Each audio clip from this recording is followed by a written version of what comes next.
सोचो, एक बार कितनी बार तुमने कहा कल से बदलूंगा और फिर वही पुरानी जिंदगी जीते रहे।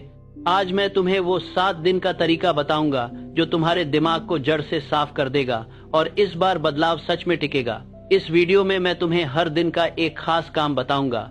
आज मैं तुम्हें वो 7 दिन का तरीका बताऊंगा, कुछ ऐसे राज बताऊंगा जो दुनिया के सबसे सफल लोग जानते हैं, और एक ऐसा तरीका दिखाऊंगा जिससे तुम्हारा दिमाग 7 दिन में इतना शांत और तेज हो जाएगा कि तुम खुद हैरान हो जाओगे।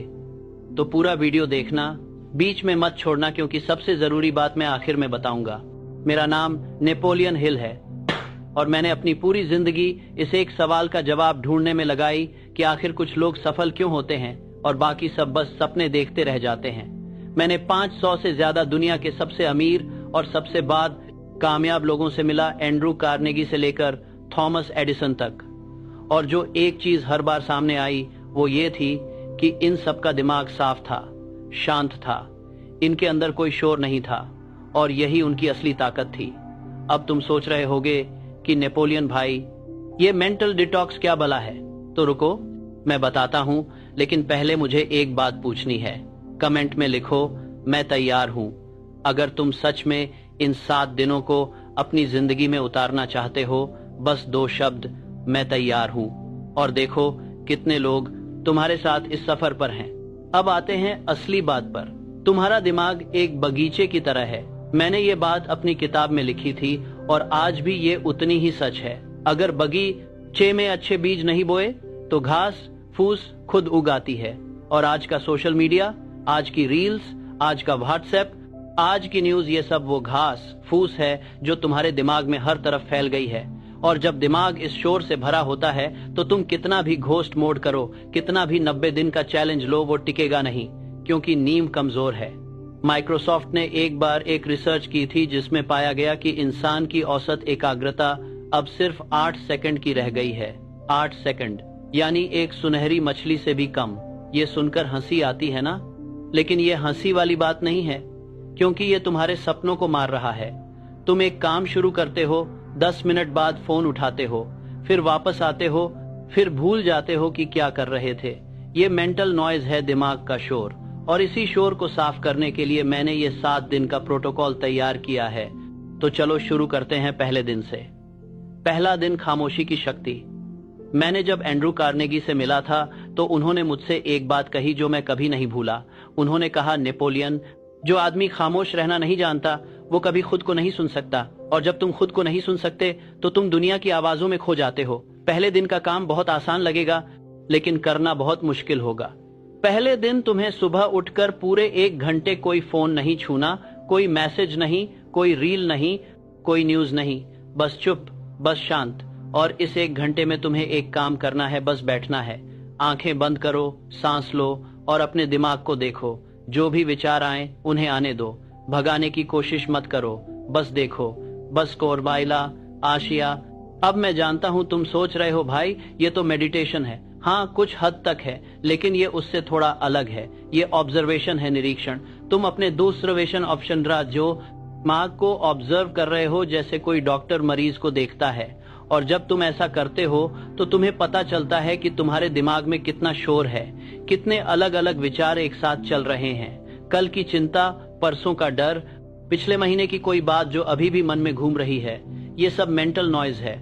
और पहले दिन तुम बस इसे पहचानोगे।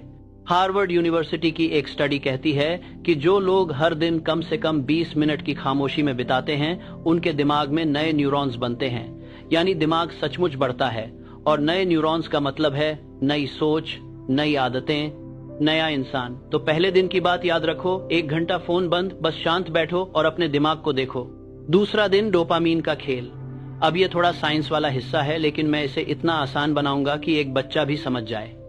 डोपामीन एक केमिकल है जो तुम्हारे दिमाग में बनता है जब कुछ अच्छा होता है, जब तुम कुछ खाते हो जो अच्छा लगता है, जब कोई तुम्हारी पोस्ट पर लाइक करता है, जब कोई तुम्हारी तारीफ करता है, तब डोपामीन निकलता है और दिमाग को ये बहुत पसंद है। अब प्रॉब्लम ये है कि सोशल मीडिया और रील्स ने तुम्हारे दिमाग को डोपामीन का आदी बना दिया है। हर 30 सेकंड में एक नई रील, हर 5 मिनट में एक नोटिफिकेशन, ये सब मिनी डोपामीन हिट्स हैं। और जब तुम्हारा दिमाग इन मिनी हिट्स का आदी हो जाता है तो वो किसी भी बड़े काम पर फोकस नहीं कर पाता, क्योंकि बड़े काम धीरे धीरे फल देते हैं और दिमाग को अभी चाहिए, अभी का डोपामीन।